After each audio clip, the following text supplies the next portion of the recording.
All right, so once you get the hood opened up, it's very simple. The first thing you gotta do is take this cover plate off, or just at least pop these 4 pins. So they just look like this.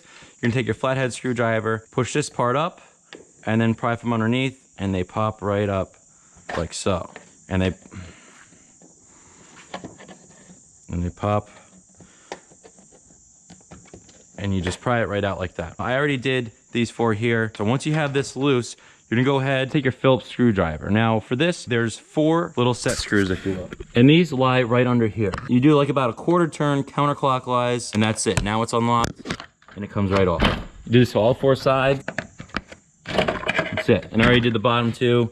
There's one right there and one on the other side as well. After that, you just have 2 clips that line up in here, side of the bumper. You just push it in and pull it out at the same time. It comes right off for you. The last thing is there is 1 bolt that goes in there, which I already have taken out as well.